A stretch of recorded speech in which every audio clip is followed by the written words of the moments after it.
Sir, what is your name and who do you work for? My name is Alex Jones, and I am a syndicated radio talk show host. I also make documentary films, and I have the news websites Infowars.com and PrisonPlanet.com. So I'm a media owner. I am a well-known alternative media figure. That's a long title, but it's I own and run PrisonPlanet.com and Infowars.com. We also make films and have a radio show. So some of the major media seems to be saying that you're taking advantage of the Americans' distrust of the federal government. How would you respond to that? Well, I didn't see that report. Can you tell me who was saying that? Yeah, I need to check back at the website. I did a quick research before coming here, so I can get back to you on that. Sure. Look, they said that the Bilderberg group didn't even exist 8-9 years ago, and the media said we were lying that it existed. It is our right as citizens to know what government officials are doing, meeting in secret with world leaders. You have the Queen of the Netherlands, you have the Queen of Spain, you have David Rockefeller, you have Secretary of Defense Robert Gates, we confirmed was here. We know that all these other very powerful people here, 125 the most powerful people in the world. We've gotten documents out of Bilderberg before where they plan to raise the oil prices, they plan to start wars, attack Serbia. This is a criminal group. They're involved in a lot of bad things. So for people who criticize and say we're taking, quote, advantage of mistrust of the federal government, why is there mistrust of the federal government? Because they lie. But this isn't about the federal government. This is about private interest meeting with members of the government, outside of the government, violating federal law and the Logan Act. So we're here because this is a criminal summit. This is an illegal event. If private individuals want to meet and have a private meeting, that's fine. But they are discussing policy, they are setting policy. This is the smoking room, this is the back room. And these are globalists. They want one world government. They want to reduce liberty. They openly put out a press release. In the past, they wouldn't put a press release out. They put a press release out saying, basically restrict the internet, restrict free speech. If you look at the terms they use, that's what they mean. And so they're trying to take our free speech. They try to get the police to not let us protest here and violate our First Amendment. This group is criminal. This group is setting up world government. This group is setting up the North American Union. This group is launching wars. We know they cooked up the Iraq attack in 2002 here. And it is our right and our duty as activist media to come out here with these great demonstrators and draw attention, because there has been almost no mainstream media coverage that I'm aware of this event. And if you had 125 top film stars meeting in secret, they've always kept this secret until now. The last few years they've had to admit it because it was even worse for them to totally cover it up. Now they're having to admit some of it as damage control. But if you have 125 film stars meeting in secret for 3 days, being guarded by the government and the military and secret police, there would be helicopters overhead, there'd be thousands of paparazzi to every TV channel. But you get kings and queens and the owners of private central banks meeting in secret, setting world policy, vetting politicians who come to the events. It's just mind-blowing to see that happening. And so we're carrying out our constitutional duty to expose what's happening and to shine the light of truth on what's going on here. Sir, in the past couple of days that you've been here, have you seen any prominent figures with your own eyes? Yes. I've seen Henry Kissinger. I've seen Vernon Jordan. I have seen George Shultz. Ben Bernanke, Chairman of the Federal Reserve. Also, we have confirmed from people who were here and inside sources that Secretary of Defense Robert Gates is in there. And Madeleine Albright, former Secretary of State, was here last night. We got video of her. Do you support the troops? If you do, arrest Henry Kissinger. That's right, arrest him. War crime. Stop being mindless. I was just pausing to watch a demonstrator yell at the police, explaining that Henry Kissinger said that the troops are just dumb animals to be used and killed, basically.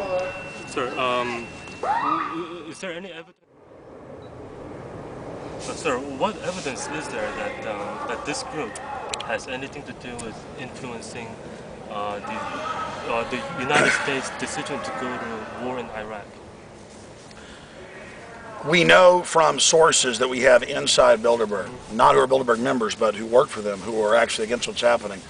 Several sources who've proven to be very accurate, that at the 2002 meeting at this same building here in Chantilly, Virginia, Secretary of Defense then Rumsfeld wanted to attack that summer in a few months. And the Bilderberg group, there was a split for the first time in their history, where about 35% of the 120 members or so said, we do not want to have a war because it'll destabilize things, it will hurt our New World Order instead of helping it. It wasn't that they're against war, they were for the Serbian attack and the rest of it. It's that they thought it was something they couldn't win. They thought it was like Napoleon or Hitler, that it was a battle that long term they would lose public opinion with. And we know then that they decided, we know the Washington Post was in attendance then, the owner of it, Donald Graham, and they reported and lied to the public and said, oh no, the attack's going to happen this summer. But it turns out they knew the whole time that the attack was coming in March of '03. And our source was good. I mean, they told us in June of 2002 that no, they're going to attack in March, mid-March of '03. And a year later, exactly as they'd said, they attacked Iraq. That is the United States and coalition forces. And it's like that time and time again. 2 years ago, and it's in my film Endgame, it's on tape, Jim Tucker and others said, our sources say the Bilderberg Group wants to raise gas prices to $140 a barrel by the summer of 2008. And then by the summer of 2009, they want it to be $200 a barrel because they're devaluing the dollar. They do that on purpose so they can buy up the U.S. easier, restoring our currency. And that happened. There are hundreds of examples. There are hundreds of examples where what the Bilderberg Group says is going to happen happens.